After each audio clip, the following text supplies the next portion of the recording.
All right, Hawk, how's it going? It's going good. How you doing, my boy? Man, I'm doing good, man. Staying busy, man. I see you making your rounds, doing your thing. Yeah. Yeah, it's kind of starting to be a regular thing for me, man. Well, that's what's up, man. Well, I just thought we'd take it back, get to know you a little bit better, man. For everybody who might not know. So, where did you grow up at? Man, I grew up a little bit of like West Covina, LA, Pasadena, Pomona, like a little bit of everywhere. You feel me? Like LA County, like right there. You feel me? My dad from LA, my mama from Pasadena, so in between those two cities for real. Okay, and what was it like for you growing up? It was regular. I mean, I was a baby kid, so to me it was regular, everyday little whoopings and shit, being bad, fighting everybody, getting suspended from school, getting expelled from school, the regular baby kid type shit.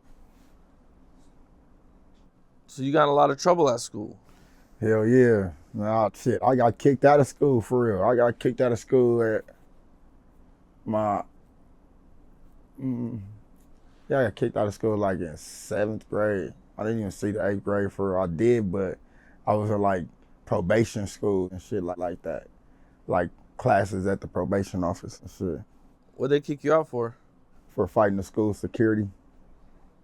Why were you fighting the school security? Because back then at the time, it was this girl I was dating, and her name, it was this girl I was dating, and one day I came out of school, and I seen this one dude who I didn't like. He was talking to her type shit, and when he seen me, he like smirked at me. You feel me? Because me and her weren't talking at the time, so I'm like, "What's up? That smirk about?" You know what I mean? And he said what it was about, and I got on him. So I started whooping his ass, and then his brother came and jumped in, and some other came and jumped in. So now it's a 3-on-1. But I had already dusted the first off real quick. So by the time his brother came over there, it's me and his brother. You feel me? I'm locking with his brother. I put his brother down. The other come, he get a couple punches in on me. I didn't even really get a chance to get on him because the school security was up on us by then. So it was the school police, but once he got up on us, it's like he grabbed me. You feel me? He didn't even try to like stop them, and it was a 3-on-1. So at that time, I'm not really understanding why this dude grabbing me for real. I'm just like, why this grabbing me? Like it's 3 of them and 1 of me. You feel me? Like, but he grabbed me, like bear hugged me and shit like that. And when he bear hugged me, I like tried to resist with him, and then he ended up getting like a cuff on one of my hands, and I ended up flipping him over my shoulder. When I flipped him over my shoulder, I started punching on him. You feel me? And school police came and shit like that. Good thing I didn't go to jail though. You know what I mean? My granny came up there. They gave my granny a ticket. I went to court. And I got in trouble, and then the next time I got in trouble after that, I was on house arrest. Because of that, like that was like that was the start of my steps right there. Okay, now you get in trouble at school. You get suspended or just expelled? Yeah, I got kicked out of every school for real. Like I got kicked out of every school. Okay, what's like the worst thing you got kicked out of school for?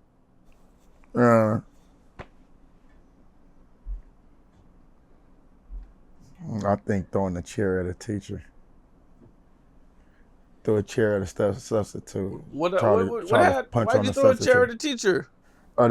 Because the substitute, it was like, I guess I had like walked in class late, and then he was sitting in his desk, and then he had said like I had startled him or something like that. And it was like the way that he said it, the whole class had seen like, that this dude was like gay at that time, as kids, we was like, that shit was like taboo. You feel me? So I'm like, man, what the they're like, yo, weirdo. And then he found his voice, and he jumped up, and he was talking crazy to me. So I just started like socking on that. And he ran behind the teacher's desk, and I grabbed my desk, because by that time it was people up that was trying to stop everything. I grabbed the desk from my chair, and I chunked it at his ass. You feel me? Okay. Yeah, that'll get you kicked out for sure. Yeah. One of the things. Okay. All right, man. So what's home life like for you Right now or growing when you're up? growing up?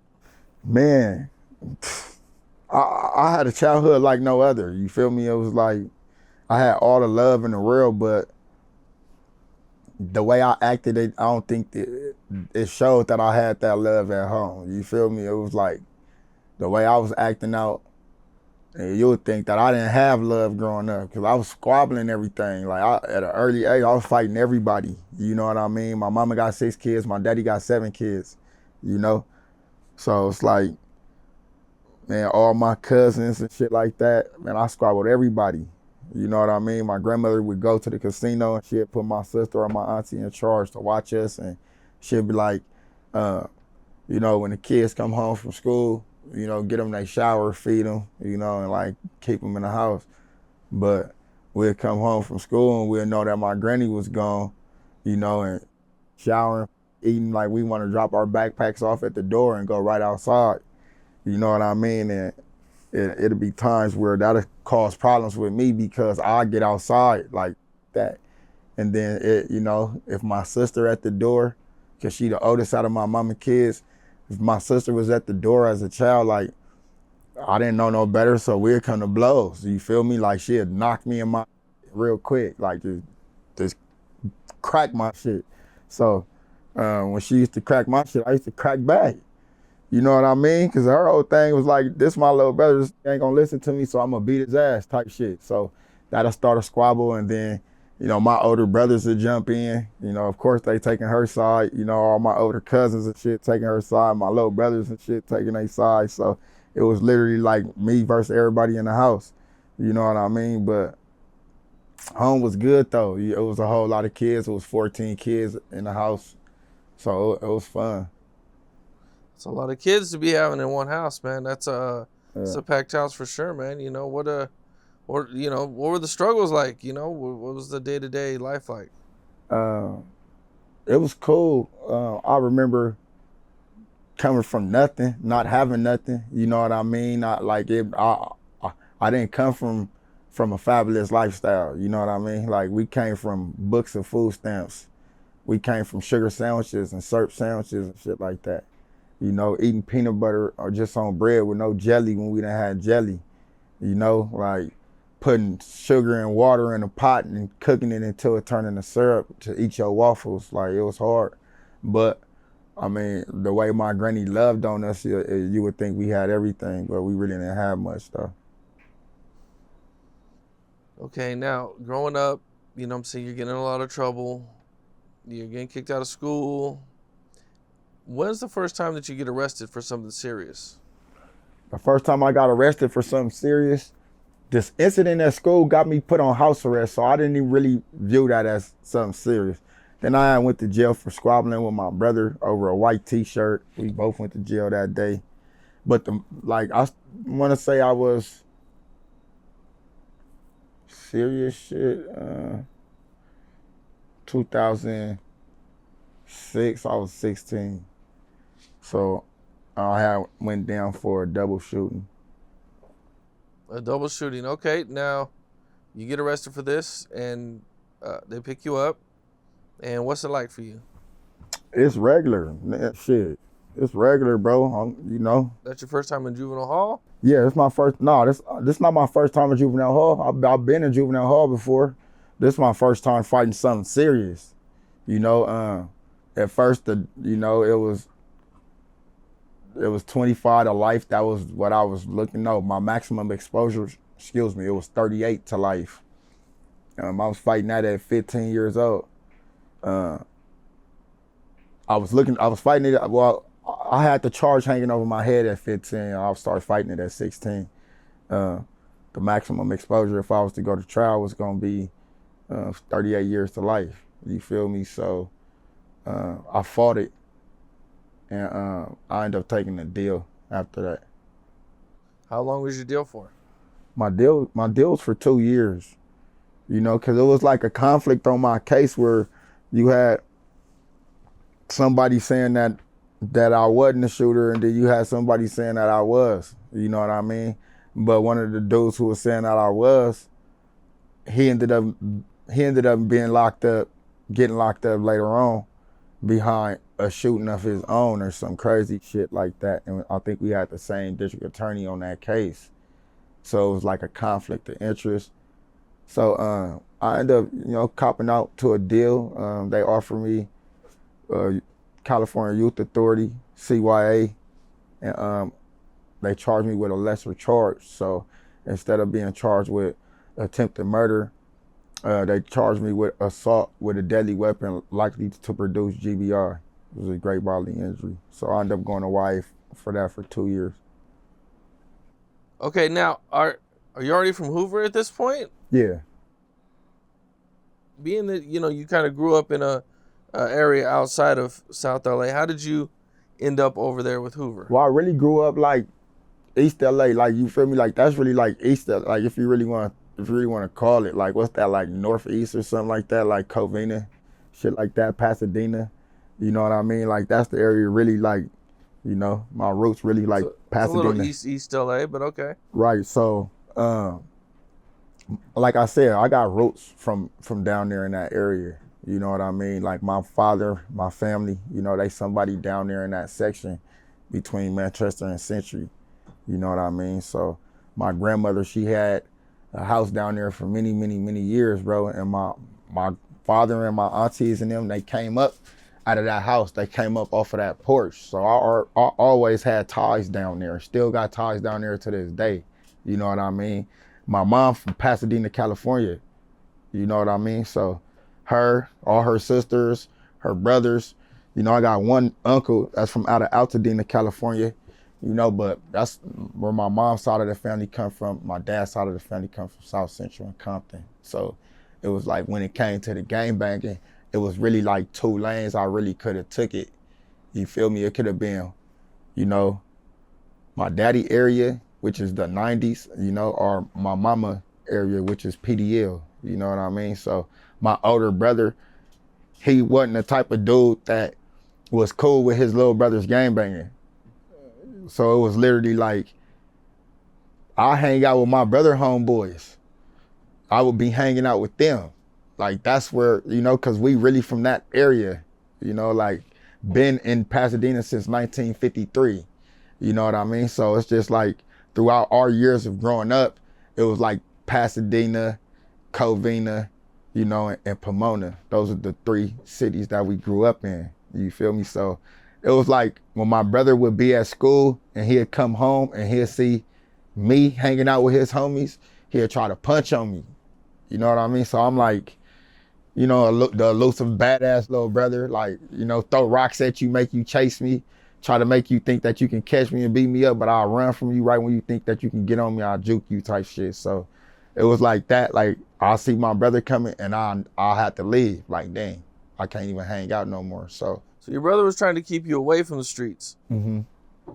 Okay. My brother was trying to keep me away, but I felt like my grandma raised us right. Like she raised us to be smart. She raised us to, to like get some education, stay out the way. But at the same time, my uncles and them, like all my uncles, like they from the streets. You feel me? I was raised around solid men, some solid street. So I knew that I couldn't be from PDL at that time because my brother wasn't going for it. Now, my uncle, he wasn't going for none of us being from over there because he didn't want that for none of us. You know what I mean? And then it's like my dad was in prison. He from 9-0, he from neighborhood crib. But I got relations with my G homies, you know what I mean? So it was like my G homies seen that I was ready for the streets. It was like they pulled me in on that over there, like, come be from over here. And I chose that. So how'd you meet these guys? Were these guys you knew, or you just hanging out at your grandma's house? Or? No, so like I was saying, they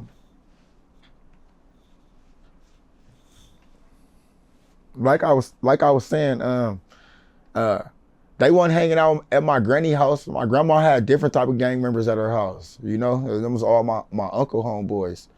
So it was I got a cousin.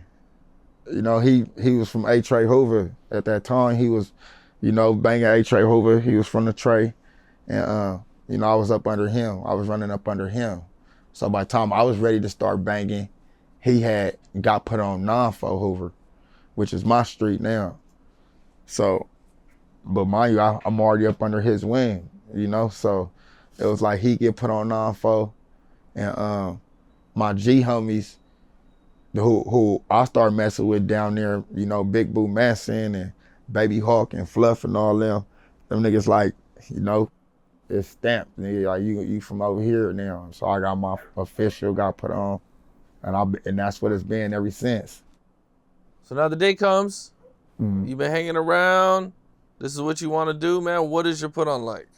My put on was easy, bro, because it wasn't no young homies. You feel me? Like it wasn't no young homies. It was a few young homies from down there. You know,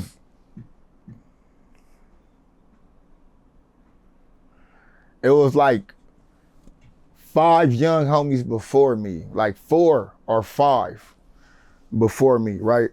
But all of those dudes are a few years older than me. You know? So it was like when it came time to get put on, I was 12 years old. Well, I was 11, going on 12.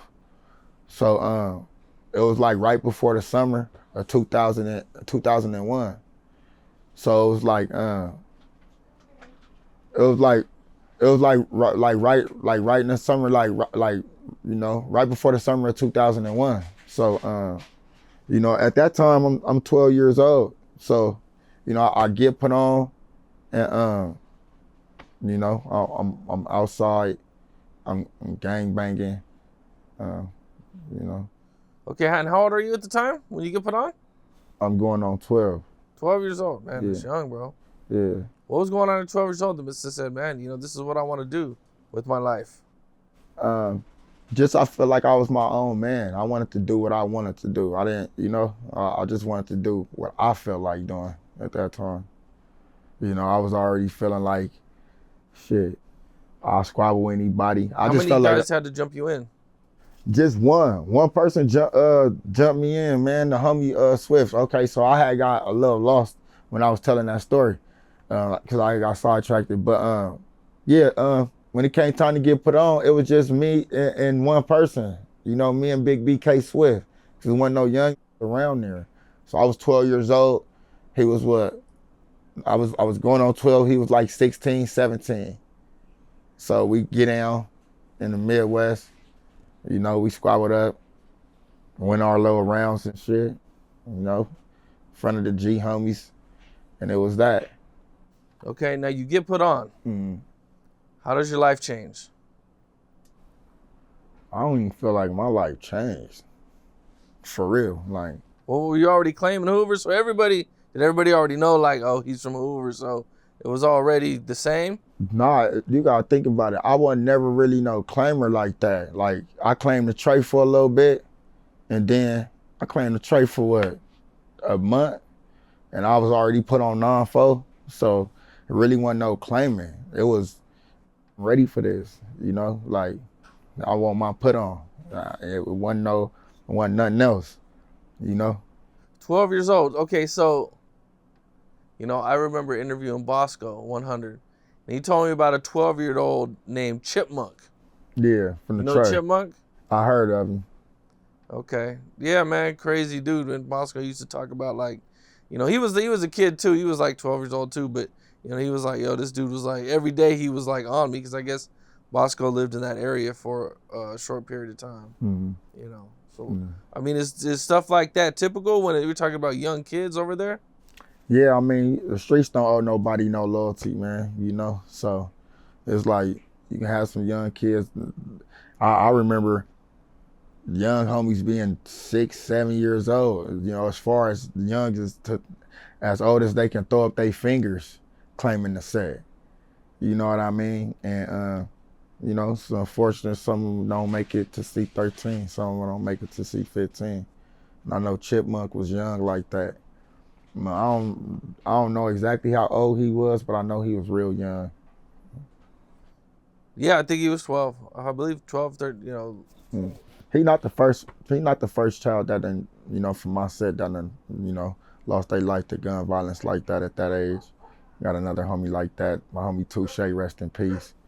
Daquan Allen. He's gone. He died at an early age as well. Okay, so was that your first homeboy that you lost growing up? Nah. Touche died in 2009. I was 19 already. I lost 100 homies by then, probably. Okay, how old were you when you remember losing your first homie? I think I was like, I for sure was 14. I was 14. That shit was, yeah, man. I was 14, man. Okay. And that one hit close to home. It hit close to home, but yeah, I remember that one. I was 14. Were you there when it happened? Nah, I wasn't there. I was around though. I was present. I was like just present. And like every day. Being present around and shit like that. But no, I wasn't there when it happened. But I remember when it happened though. I was 14 years old. How did that affect you? That being that young, did that make you double think? Like, damn, maybe I might have made a bad decision with this, or? Nah, it didn't, because I mean, my first fear on death was losing my granny when I was a child. Just understanding life and knowing that you gotta lose somebody that you love one day. That me up more than anything. You know what I mean? So when the homie passed, it's like my mind had already seen a few deaths in my life, and I had already mentally prepared myself, for this type of stuff. Like when my cousin them passed away, like I seen what death looked like in the casket. I used to have a fear of walking up to the casket and looking at you, So it was like I get over those type of fears and shit like that, and then it's like you discover what your biggest fear is, and that's losing. I lost my granny, but as a child, I knew that I would lose her one day. So when I started losing homies, when I started losing homies at an early age, it didn't affect me as bad as I think it normally would had I wouldn't have braced myself for death mentally or at an earlier age. Well, 16 comes around, and you catch a double shooting. And this only gets you 2 years in jail. Right. Now, you get to juvenile hall, they send you to YA, I take it? Yeah. So YA's there. Now, what happens when you first run into one of your enemies? I'm beating their ass, straight up. I'm gassing on shit. Man, from the time, look, bro, I get to YA, as soon as I get there, I'm in the infirmary. I'm filling out some paperwork, because, they, like, when you come in there, you got to go through the little medical, and then they screening you and shit. It's a little doorway. You got to walk through this door to come from by the pool area, because it's a pool right there. You got to walk through this door inside the infirmary, but then you got to open that door, and it's either left or right. And I'm right to the right at the little clerk, little window. And I'm filling out the paper, and somebody walked through that and seen my tattoos or something, and just automatically dissed the set and tried to spit on me. You know what I mean? But he missed with his spit, and I got cracked. I beat the shit out that dude. So yeah, that was my first one. And then after that, I go to the unit. My first day off lockdown, I get out with this dude named X-Ray from 9-0. He had like a little short arm. His name Kerry Trotter. That nigga go up. He get cracking. But I was just too much for that. You feel me? Like the program being overdrive. So we get cracking. And they lock us down, put us on 3-day TD, come out, programming for a little bit, said something. I said like a racial slur to like this Mexican dude. But I didn't even really know they took that shit like that. You know what I mean? This is my first time really experiencing some shit like this. So they like responded tripping, and they lined up a fade. and we got down. I punched on that dude. But yeah, it was activity, bro. Every day the doors opened up, we was busting. We was getting cracking. Like, if you a op, we running that. When was your first fight with a 60? My first fight with a 60.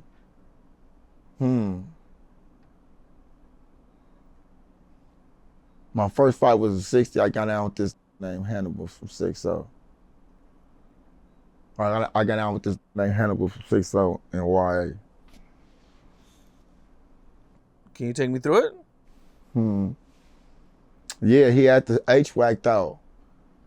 I was with the homie.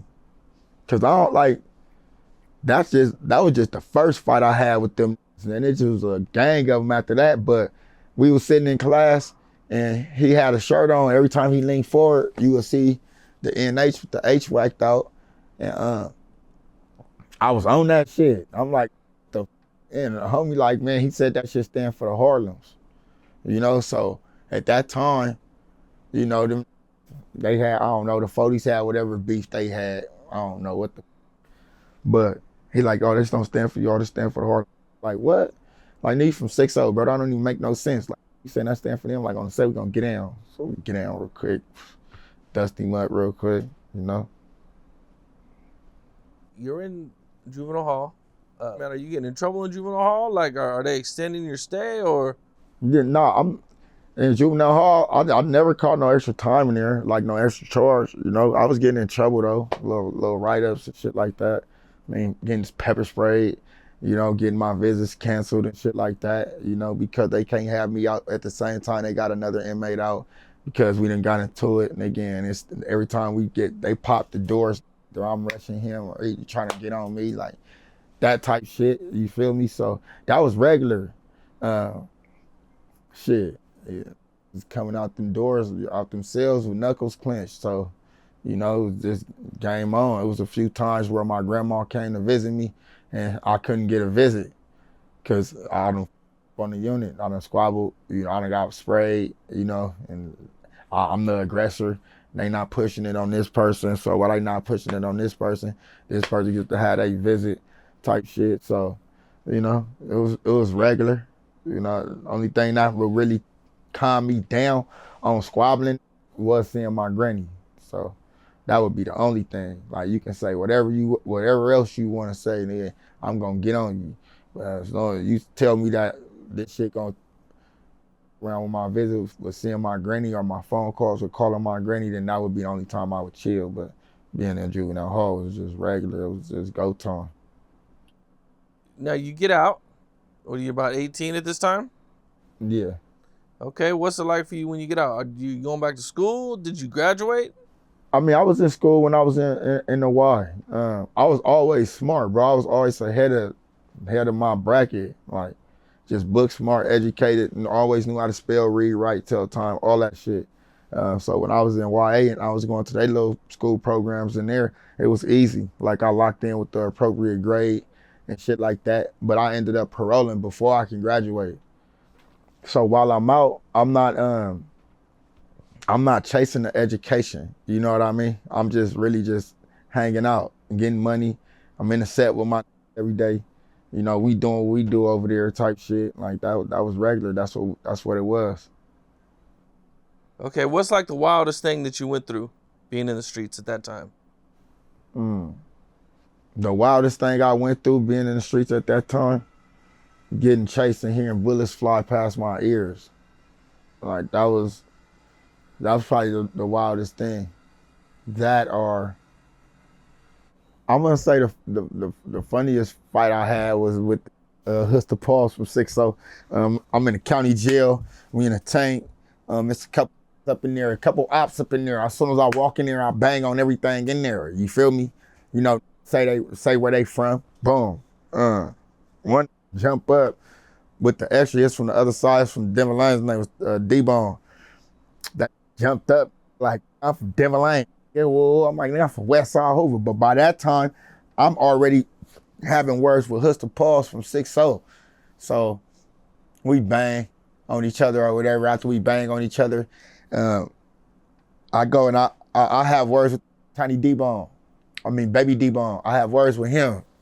Uh, he banging. I'm like, on the set, we gonna get that. He like, bet on Denver Lanes, we gonna get that.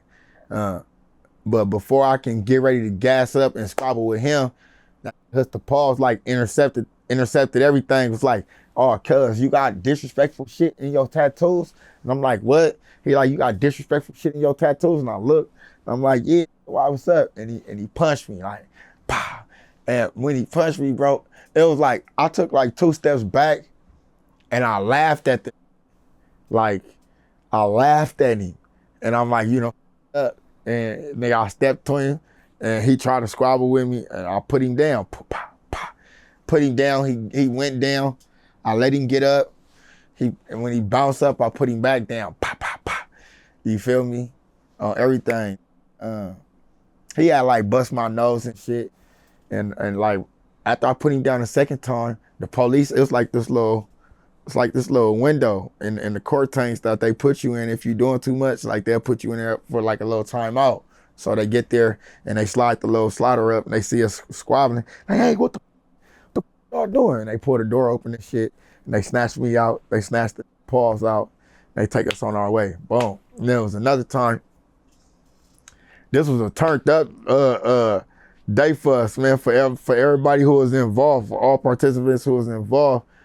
If you've been in the county jail, you know that our tank is across from our enemy's tank, and we share a tank, with the gangsters and the Damus. We all got the same tank, and our enemies share a tank with their allies.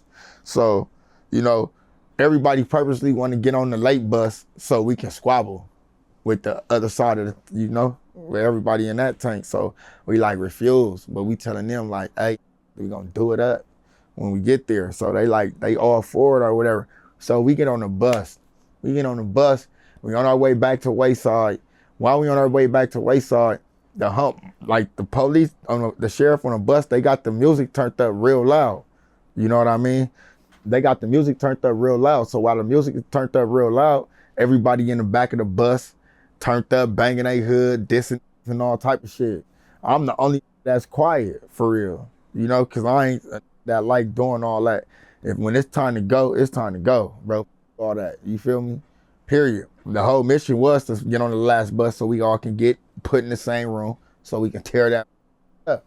But, took party into their head. So, the section of the bus that I'm on, everybody turned up, banging their hood, yelling out, yees, this, that, everybody doing all that. So the police cut the music because it's getting too loud. It's getting too out of hand. So the police like, y'all doing too much. Boom, they cut the music off. His name Infantouche, he used to be from 40s. He tap in.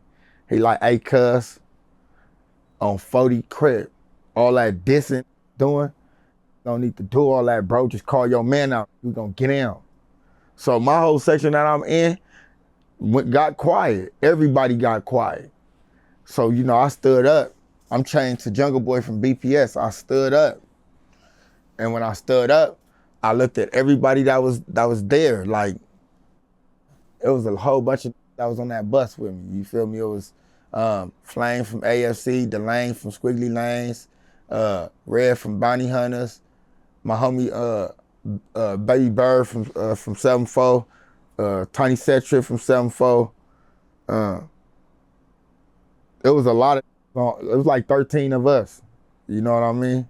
No, it was like 9 of us. It was like 13 of them or whatever. So everybody get quiet, but I look at everybody in our section of the bus and I'm like, in my mind, I'm like, man, nobody gonna say nothing to these.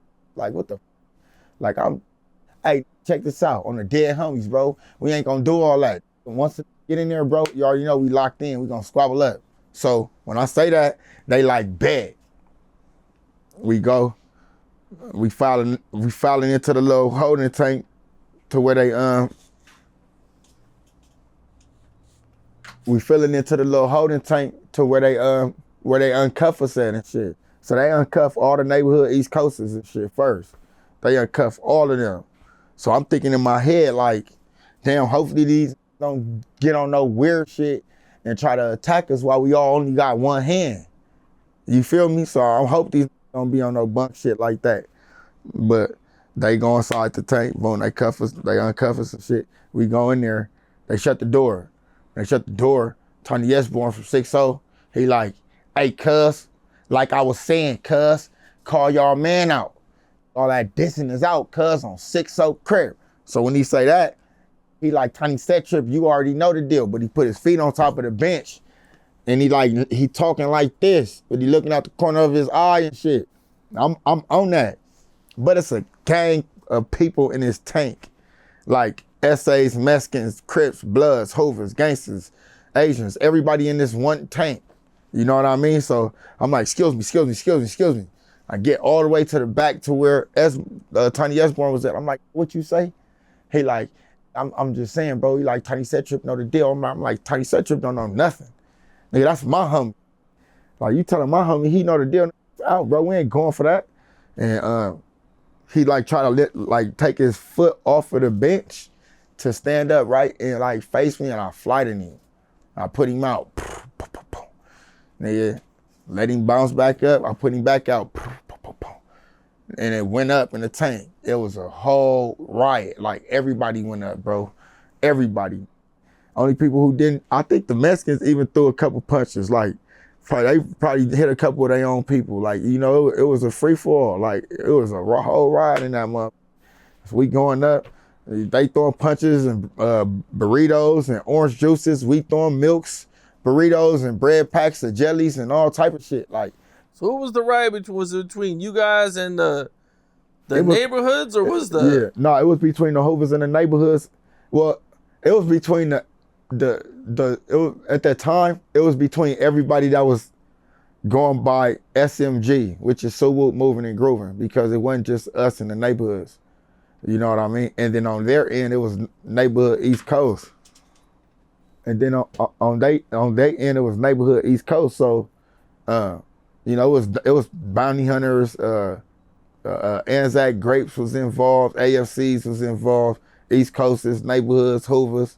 I even seen the Mexicans throw a couple punches on, like, they even got like a discipline out the way or some shit.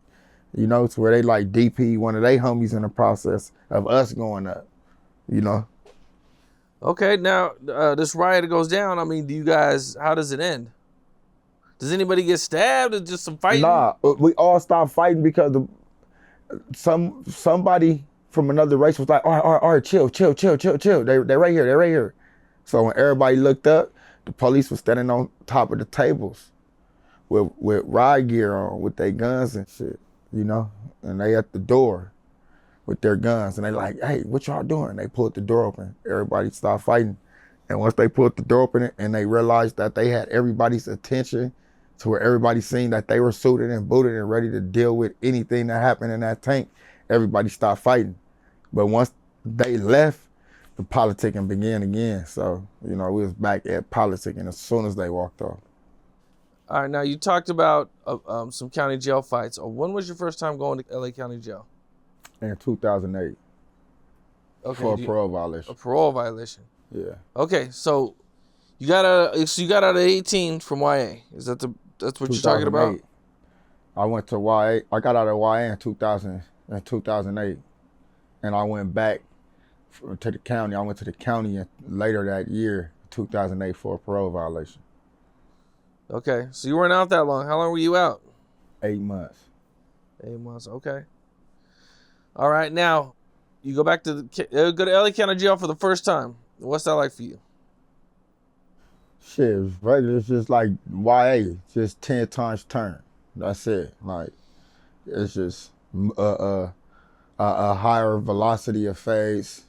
Well, not even it's a higher magnitude of phase. Like, it's You're dealing with grown men now. Yeah. Stronger. Yeah. Bigger. Yeah. But it's still the same program, though. You still squabbling up with whoever type shit. You feel me? So, I mean, when I get to the county jail in 2008, I'm knowing what the program gonna be like.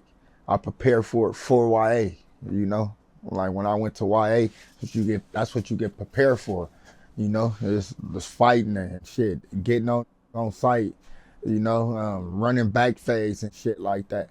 Like, you learn all that in YA, but just learning how to program, once you get past the bullshit, you learn that in YA too as well. So By the time I got to the county off my first violation, before it was good. Like it was regular to me. All right, now you get to LA County Jail. How long do you do this time? My first violation, I did 12 months. I did 11. I did 11 months. Now, when you get out, do you ever try to do a regular job? Yeah. Okay, what kind of job did you have? I was working for this power wash company, power washing the cement trucks and stuff like that. So I worked there for a little minute. I've had a few jobs. I've been in the oil refinery. I've been in scaffolding, doing scaffolding and shit like that.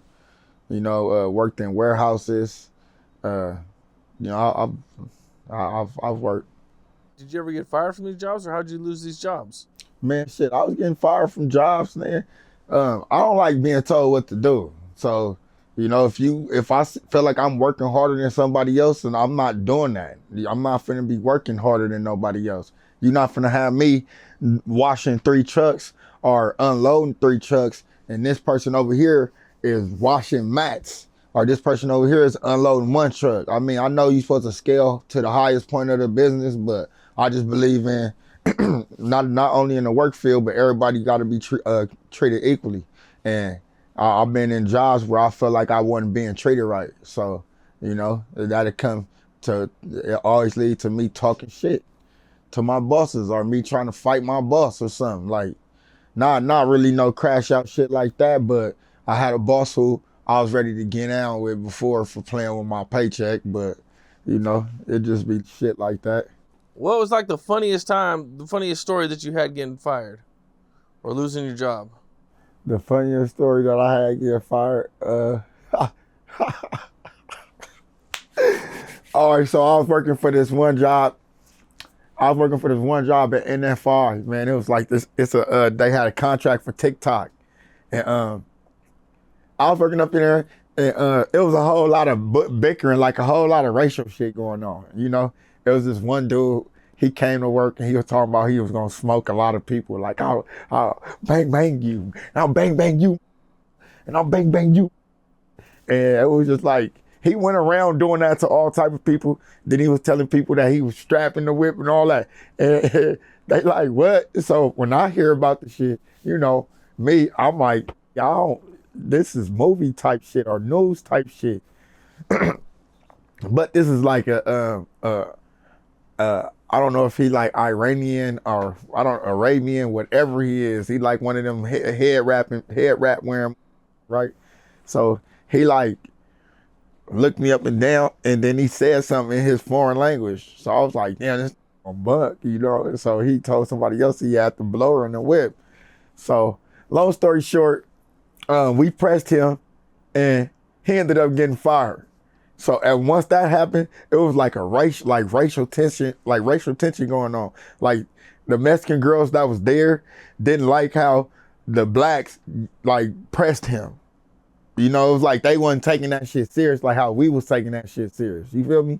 And so it was like they was on me. They had warned me, and then there was some more stuff going on at work. They pulled me in the office. And they was like, I guess he said, he was like, yeah, man, there's been a whole lot of stuff going on at work. It's been people smoking in the parking lot. It's been people selling weed to employees. It's been like, other employees been really walking out with like bundles of hair and shit like that. So it was like, man, it's a whole lot of stuff going on around here, and we finna be throwing people under investigation. And, we gonna tell you that we gonna investigate you for some things. They was like, but so we asking for your badge. And when they said that, I was like, oh no, I know how this shit gonna go. You feel me? Okay. I'm like, I know how this shit gonna go. I'm like, they gonna try to investigate me. Then they gonna try to fire me, bro, for some bunk bullshit. So when I took my badge off, I was like, hey, but I gotta tell y'all something. They like, what's up? I'm like, I quit. They like, what? I'm like, yeah, I quit. Y'all gotta be up. I ain't for that. It's on my resume to where y'all gonna sit here and say y'all fired me. Like, no, that's all. So I just quit. They was like, but hey, let's talk about that. So when I walked out, I just start tripping on everybody on the way out of that motherfucker. Like, you know, the bosses who be trying to boss you around and work you hard. Like, you finally get your chance to talk shit to these. Like, I'm on my way out that talking big shit. Like, nigga, you bitch ass. Like, you have me doing all that work. Because they literally had me load, like, racks, like utility racks. Bro, I had to build these cardboard boxes and I had to put them each in these compartments. Then I had to label these. Bro, mind you, I work like a 9-hour shift or 12, was it? It was like 12-hour shift or something crazy like that. So it's like, man, at the start of my shift, they already knew that they was gonna pull me in at the end of the shift for the investigation, right? So they like had me on the hardest part of the job, which was making these cardboard boxes, putting them in their right compartment, and putting a stamp on them. So, and they went and it was like, hey man, yeah, we want you to do this over here. So I'm doing it. Man, every time I look up, it's just, it don't seem like it's getting no filler. Like I'm just working towards no end. And then at the end of my shift, they called me. They was like, hey, you know, come to the office with us real quick. I would go to the office. They try to holler at me and shit. They already seen it coming. I said, finna try to throw me under investigation. You feel me? Like, I know what they on. You feel me? It's the investigation coming right here. You know, all the shit that's been going on at work, you know? So, you know, smoking and all that shit, you know, selling weed in the parking lot, all that stupid ass shit. So, once they took me to the office, I knew it was coming. It was just like they felt up about it. I guess because they couldn't conclude their investigation. They couldn't do none of that. So I had quit before they could fire me. Okay, now you quit this job, man. You know, at what point do you end up going to prison? Shit, I've been in and out of prison since 2008. So, I mean, name a year I wasn't in there besides the past 3. Yeah, shit, I've been in prison. I've been going to prison since 2008, since I was 18. So, you can't name a year that I wasn't in there or that I wasn't going there besides the last 3 years. So, I've just been in there nonstop. Okay, what was the first thing you went there for? First thing I went there for, well, my controlling case was a shooting, the double shooting. So all my violations, those were just violations because of my controlling case. The case that I was in there for was for the shootings, but the little, 10 months here, 12 months here, 5 months there, those violations, but it's still up under that controlling case. Okay, now, what's prison like for you? You know what I'm saying? You get there, it's not jail no more. You know, things are a little bit different. It's jail. It's a lot more strict. Confined quarters. You living closely with your ops. You living closely with these other races and shit like that. I mean, you there with everybody. You feel me? So, I mean, it's like the streets, just everything bunched in. So if you can get all the gangs in LA and you just bring them all in a confined space, that's what it is. It's just with structure. You got people that's there that got voices that can get the people to stand down, or, either you got voices that send the whole building up. But I mean, it was regular, for real. Like, it was just regular. I'm just gonna be me, like wherever I was at, I was always being me. Have you ever ran into a guy like X4 with all those tattoos on his face? Yeah. Now, disrespectful shit, no. I ain't never seen no shit like that. But I've seen niggas with disrespectful tattoos, just not all over the face. Like, I ain't never seen that. But, that's the new wave. That's how they boogieing right now. So now I seen at one point you had ran into 4 Extra in jail. Right. Can you take me through that? So, I mean, we're in the county jail. I'm telling the story. I'm telling the story over the tier about one of his homies, Tony Inhead, from 6-0. Me and my homies, how we got into it with him and shit like that. And, words was exchanged. And Phase was supposed to be orchestrated with Tiny Inhead and shit like that. And I went to court. When I came back from court, my homie was out Me and my homie banked in the laundry room. Tiny Inhead fell in there with Mace from Harlem, and then we hollered about the situation we supposed to be going up on, and Tiny Inhead really didn't want no smoke with us. You feel me? He really didn't like, you know, I'm not. He like, nigga, I'm not tripping on that shit, bro. He like, that shit, you know. I don't want to hit you and you fall and bump your head and die. It's a lot of cement and metal around here, type shit. It's like, man, I don't want y'all to hit me and I take this, you know, can suffer the same fatality or whatever. So it was just like, you know, we didn't squabble. So when my level dropped, they moved me downstairs. Once my level dropped, I go where the homies was at, a couple of the homies, and I'm telling the story. You feel me? Where they moved me at. And in the midst of me telling that story, 4 Extra came in on the fish lines, 1 o'clock in the morning. 4 Extra came in.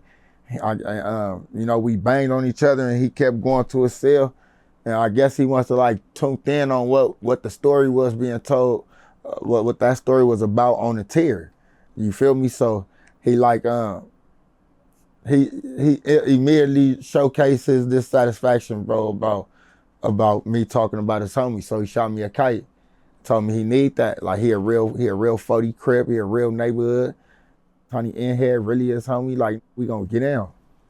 So a fade was orchestrated the next morning. You know, I'm waiting on it, you know, come down there. Tell him like, hey, if they run showers, refuse it. Bro, don't go get on that bus. You orchestrated the fade, so we gonna clash like the Titans or whatever. He say bet. The next morning come, boom. They delay showers, like they turn the lights on, but it's like almost 2 hours after they supposed to run showers. So we know for sure, like, all right, either we not getting showers or they finna run Wayside. You know what I mean? So when they call Wayside, I'll tell him like, hey, if they call your name, refuse it. He like, bet. If they called his name and they opened his cell and he came out with his property and he went to Wayside. And as he was on his way off the tier, I'm like, bro, what's the deal? Like, we supposed to get in. He like, bro, I'm finna go to Wayside, squabble your homies up there. You got a gang of homies up there. So that time I'm like, all right, then, you know. I didn't never follow up with him after that. He had a name that I was hearing when I was in there, but, you know, I got a name of my own. You know, I was in there doing dirt, socking on shit, programming. I was doing all that shit on my own, so I wasn't keeping up with it like that. Now, after this happens, you know, do you guys ever run into each other again? No. That was it.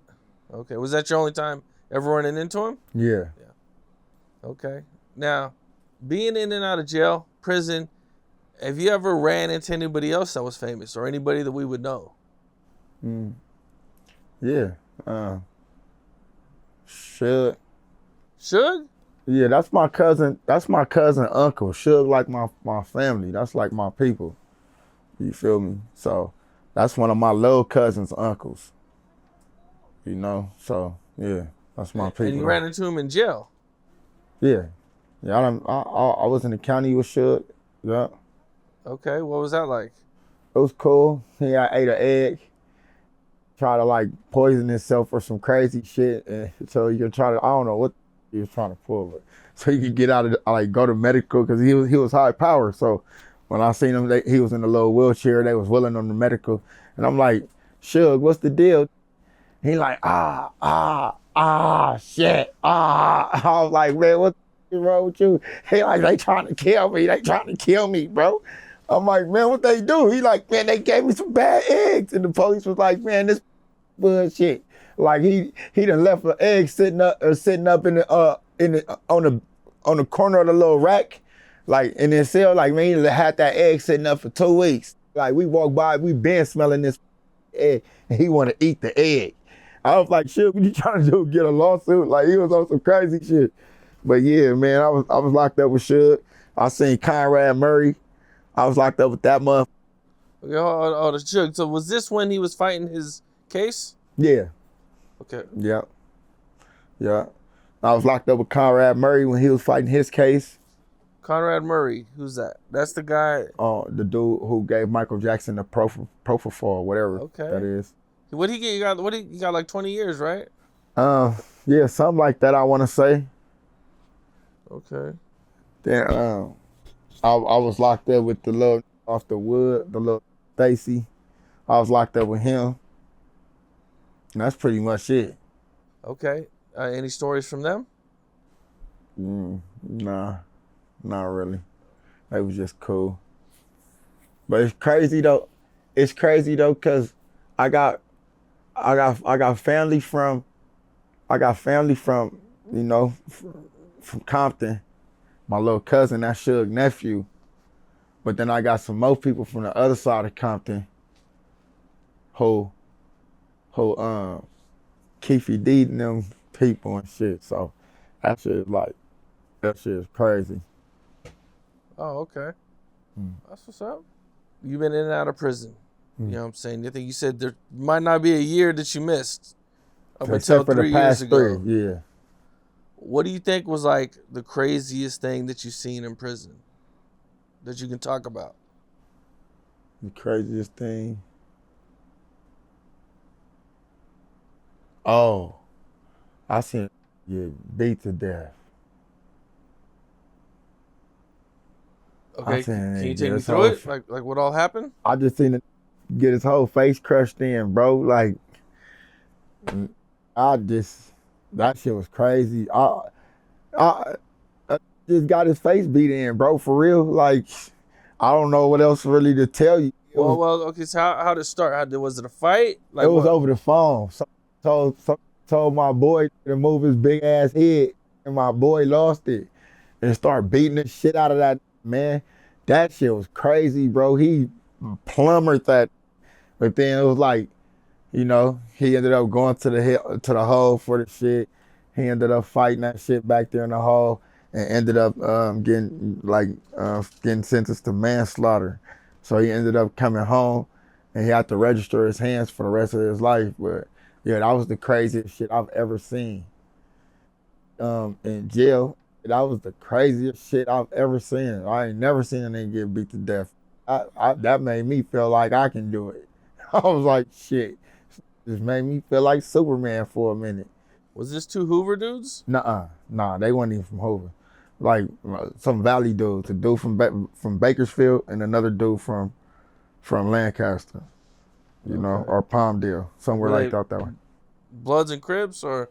Yeah, a blood in the crib. Well, no, it was a black rag in the crib. It was like, so the dude from Lancaster or Palmdale, I forgot which station he's from, but his hood is black rags. You know what I mean? And then the other dude was from Bakersfield.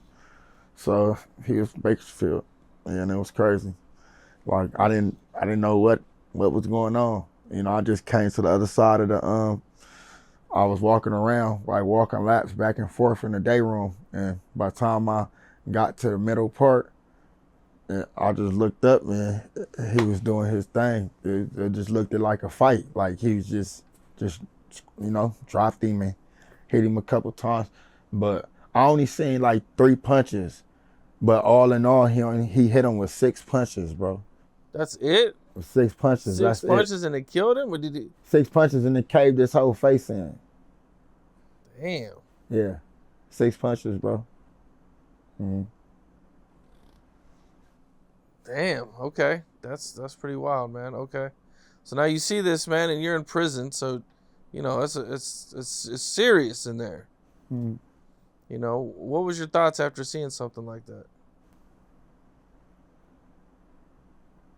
He beat the shit out of him. That's all I can really think. Like, damn, he beat the shit out of that man, bro. Like, I couldn't process it no other way. Like, shit. You see that shit happen in movies, bro. Like, you don't see that shit in real life.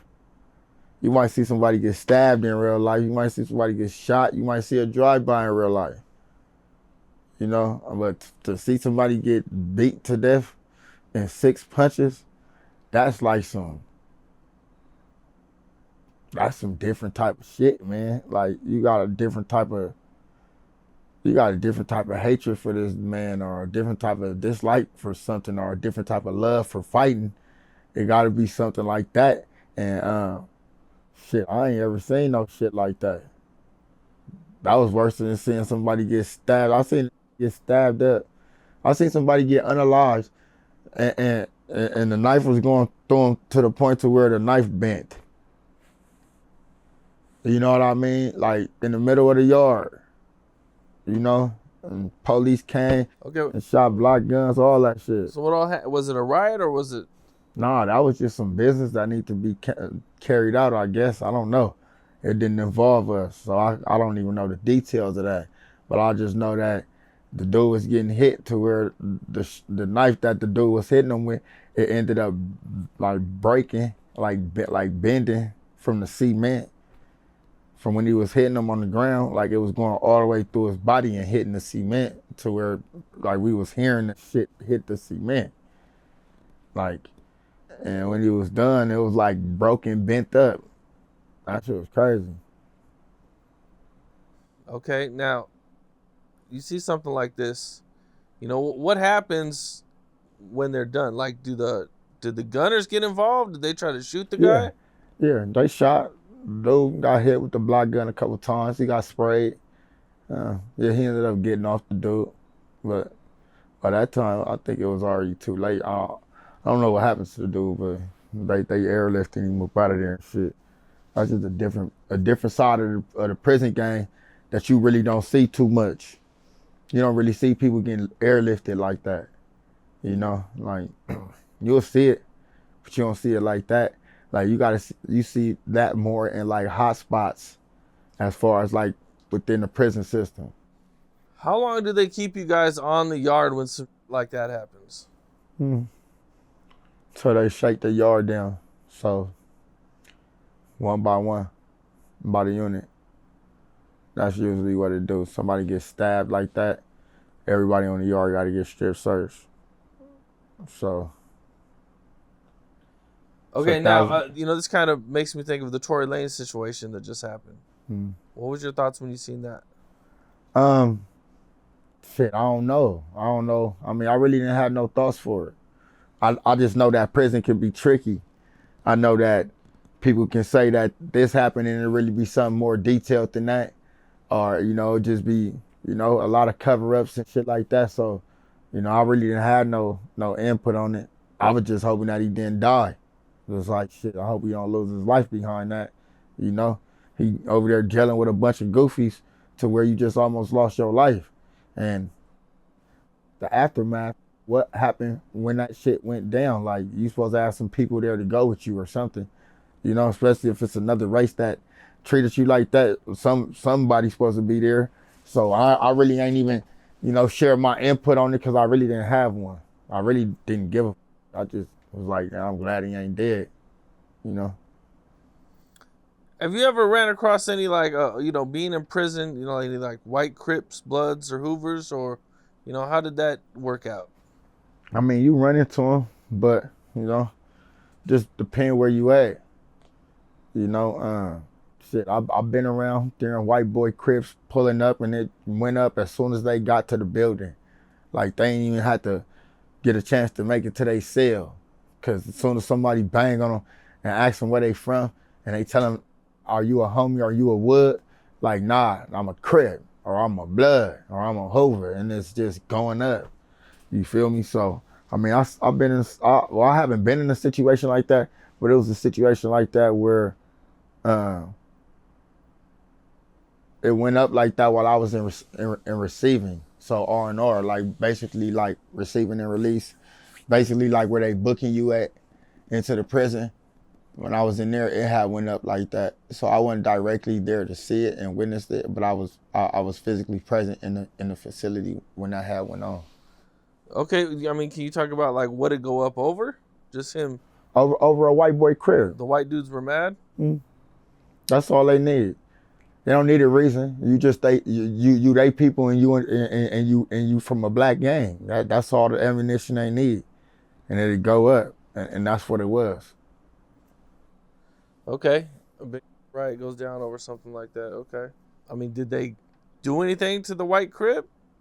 Did he get stabbed or anything? I don't know, cause I was in R&R, so like I wasn't there to see it. I just know that they had stopped processing us in. And we were up there for like 2 days trying to get processed in. And I was getting into it with the sergeant back there, and I'm like, why we been back here for 2 days? Like, what the? And it was like, man, a riot just happened and shit on AR. So it was like, man, all the police had to respond to that. We've been dealing with that, moving yards, moving inmates from building to building, you know, so we can try to like restore a program on a yard. But yeah, I wasn't there to actually see it or to actually tell you like what that was over. Now, going in and out of prison, you know, what was like your life like when you would get out? You know, you'd be out for a little bit of the year, or, you know. It'd be cool. I'll just come home and chill with my daughter, see my baby. In and out of those little violations, I'll just see my baby real quick, see both of my kids. I wouldn't be out long enough really to make an impact. You know what I mean? Like, I'll be right back in there type shit. That's how it was. Okay. What was it that made this last time made you think like, I'm just done? Like, I'm done going back? Or, you know, you said you've been out 3 years. This has been the longest time you've been out of jail. I mean, you know, I realized what's different. The fact that I don't hang out like that no more. You feel me? Like, I know how to move now. I know how to maneuver through these streets. Like, I used to couldn't move like that. Like, I used to, if you're looking for me, you know exactly where to find me at.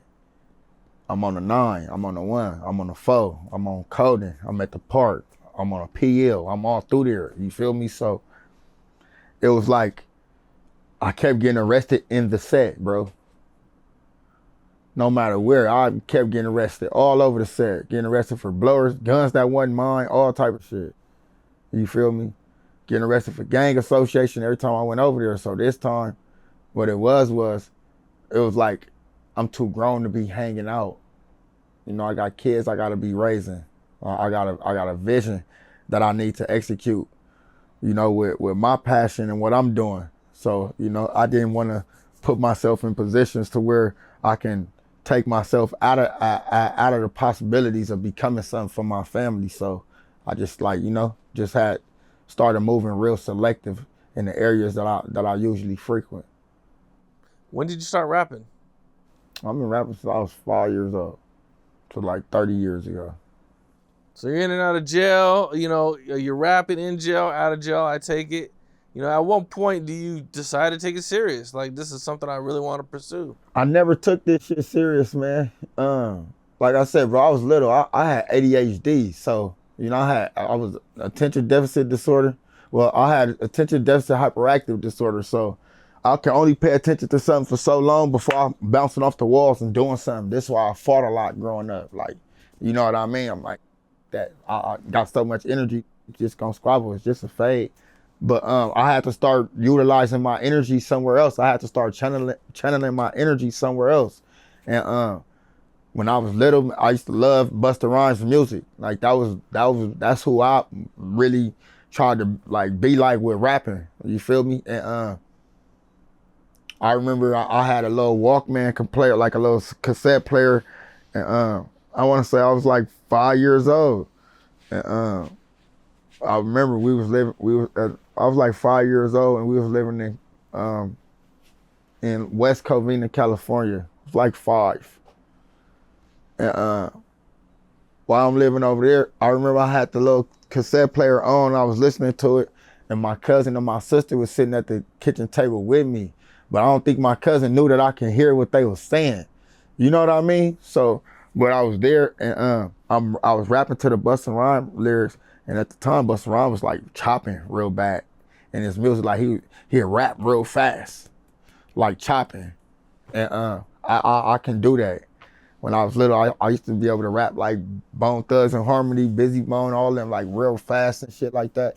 I can rap real fast like that. So I remember when I was little, my cousin, she seen that in me, and she told my sister, she like, man, your brother gonna be a rapper one day.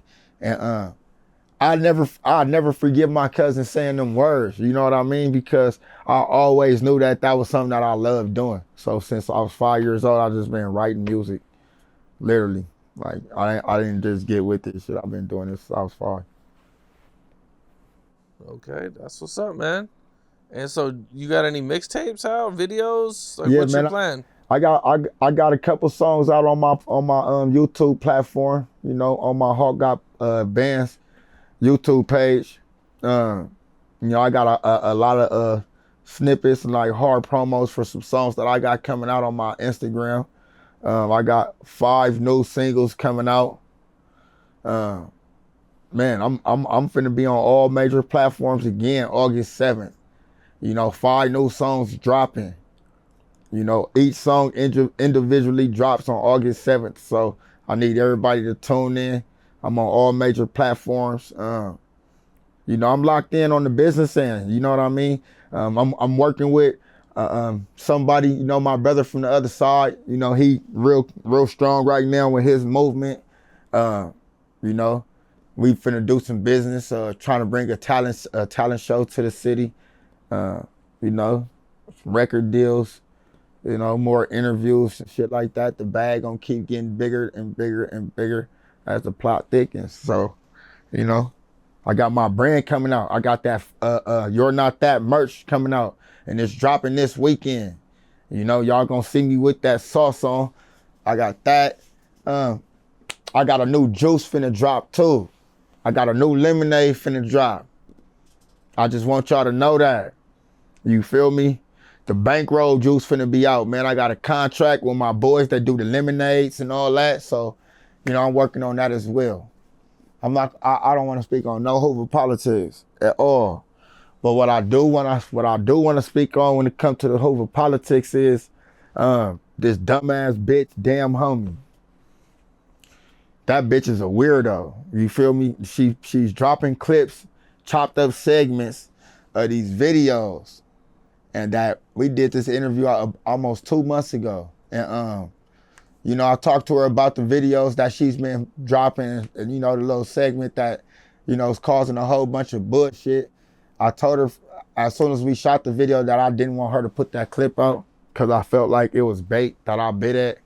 But yeah, man, I was wrong on that. Well, I shouldn't even spoke on that shit. But that bitch is spinning a narrative out of this clip that we agreed that she wouldn't put out. So, the information that I got on what I spoke on and that particular part of that clip was not valid. And I'm gonna use whatever platform that I come on. That's the biggest platform to clear that air. You feel me? Like a man should. So I just want to say that, a situation, about somebody from my side, a very influential person, I had spoke on, and that was not accurate, and I just want to say that, and free the G homie. That's it. All right, well, that's what it is. Man, I appreciate you coming through. Dope interview, man. I see you doing your thing. Hopefully you'll continue to get bigger. You know what I'm saying? I know there's a lot coming from you, a lot of music, a lot more. Yeah, a lot man. more podcasting and interviews and everything, man. Yeah, for sure, man. It's only the beginning, bro. I see the mountaintops, bro, but it's the top of Mount Rushmore for me. So, I'm trying to get to it, bro. I'm a tone down. I need to focus in on the mission. The mission was never to be, too involved in the messy politics in the streets and shit like that. But being a man of my character, being a man of my caliber, when, certain things are said about me, I'ma jump at it. You know what I mean? And then, that shit took a forefront of everything else, and it really like back-ended the main mission, you feel me, which is to have a platform and get out here and promote myself and my brand, as an artist. So, I want to get back to that and just let the world know what they in for, I think I'm harder than Mozzie. I believe that. I believe I'm harder than Mozzie. I know I'm harder than Mozzie. But that's not a diss to Mozzie. That's more like, me shouting out for a collab. Like, I don't see nobody on my level. I don't see myself equal to nobody bar for bar unless it's Mozzie out here. So, I feel like that. And I need my fans to tune in because it's finna get spicy, my boy. Well, that's what it is, man. I appreciate you. For sure, man. What's up? This is Cam Capone. We got more content like this coming soon. So hit that like button, subscribe, and stay locked in to Capone News.